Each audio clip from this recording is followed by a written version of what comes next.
Hey guys, welcome back for another book to movie comparison.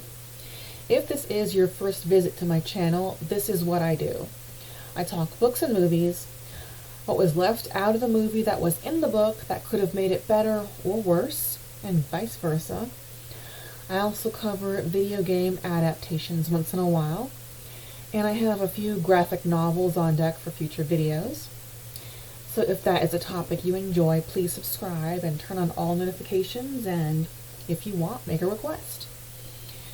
Alright, first things first, my sponsor, Pancakes Pancakes, the high protein, low carb, low fat, and gluten-free pancake mix that is a staple in my kitchen, so I can have my pancakes and eat them too. I have my next order coming in soon, peanut butter chocolate chip, and I cannot wait to try it. Okay, we are picking up with Season 3 of Dexter, and how it compares to the third book in the series, Dexter in the Dark, which it doesn't, for the most part. Just putting that out there right now.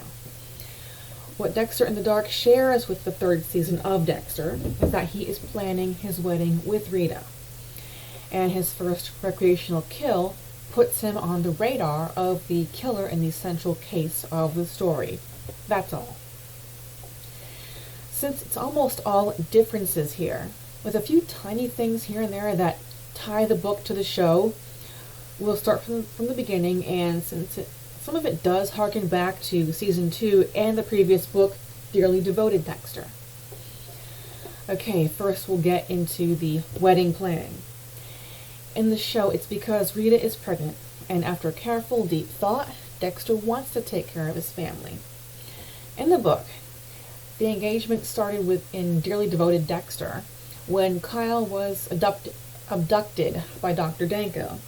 Dexter was sent a threat in the mail in the form of Kyle's severed hand, with his ostentatious pinky ring still on. Dexter hid that ring, but not good enough, since Rita stumbled on it and assumed it was a surprise engagement ring for her. So he rolled with it. They were engaged. Also, in the show, we recall that Dexter's fast friend and shady prosecutor Miguel Prado was the first choice for best man. But when that went sideways, he appointed Deborah as best man. In the book, it's Vince Masuka all the way, not just for coordinating his bachelor party, which is also detailed in Dearly Devoted Dexter. Vince is just a huge help with all the details, the flowers, the cake, and a very pricey caterer that he absolutely insists on. Next, we have the first recreational kill. In the show, it is accidentally the prosecutor's brother while he's hunting his dealer, Freebo, the original suspect in the Skinner killings. And that sets the sequence of events in motion as to Dexter's friendship with Miguel, and his taking him under his wing as a secondary dark passenger, when he expresses frustration at the flawed legal system, and also baits Dexter with some of his lost cases, and only to have later on that friendship go sour when he kills a criminal defense attorney. In the book, the first recreational kill is a trust fund kid named Xander, who is about the same age as Freebo, and he appears to be picking off homeless drunks and keeping their shoes. There's also the characters that are included. In the show, we are introduced to Joey Quinn and Anton Briggs, neither of which are in Dexter in the Dark because Dokes and Kyle are still very much alive. Dokes even makes an appearance in Dexter in the Dark as his usually angry self, but with a speech impediment since he lost his tongue in Dearly Devoted Dexter. If you recall the details from my video on Darkly Dreaming Dexter, LaGuerta was killed. In seasons 2 and 3, she's very much alive. Her career suffered a very minor bump in the road, a demotion, not death, but she learned from her humiliation. It made her creative in getting her job back, and definitely more observant, since she can't ignore the fact that her old boyfriend, Miguel Prado, is just too suspicious. Also, Camilla, the records clerk in the show who watched Dexter grow up and was a longtime friend of the Morgan family and was dying of lung cancer and just couldn't shuffle off this mortal coil until she had the perfect key lime pie.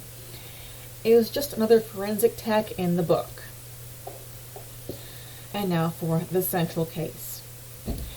We recall the Skinner from the show, the soft-spoken tree trimmer who hid in plain sight and flayed witnesses. In Dexter in the Dark, the central case starts with 2 college students found burned and decapitated, in that order. The investigation brought them to some shady teachers that mess around with students, and evidence of religious and ritualistic undertones in the acts that suggest Santeria or even voodoo, but are more specifically the worship of the Moloch.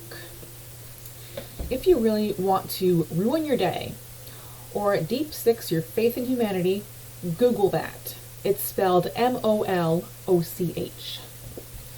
Anyway, as the investigation for the Moloch killer carries on, Dexter notices that he is being followed, and potential suspects, witnesses, and even the highly esteemed caterer turn up as victims. And when he's on his own time, Dexter is helping Aster and Cody come to grips with their own dark passengers, taking them to the zoo to help them understand how to hide in plain sight and control their predatory urges. And they take some of his teachings the wrong way when Rita catches him about to put some hurt on a neighbor's pet. Then, the kids go missing, and Dexter is captured by the Moloch killer, as the book and the show make a brief connection. It is revealed that the Moloch killer had his eye on Dexter since he killed Xander, who had been supplying his sacrifices until Dexter got him. And now the Moloch killer wanted to sacrifice Dexter. But obviously that didn't happen, because Cody's dark passenger went to bat and killed the killer. Finally, the book and the show meet at the end when Dexter and Rita have their wedding day and the beginning of their happily ever after. And that is all for Season 3 of Dexter and Dexter in the Dark. Thank you so much for watching. Next weekend I'll be making my upload a day early since it's Christmas. And I can't think of a better day to take a break from all this murder and mayhem than Christmas Eve, and to revisit a slapstick classic. With that being said, please leave a comment and smash the like button, and I will see you on Christmas Eve for Home Alone.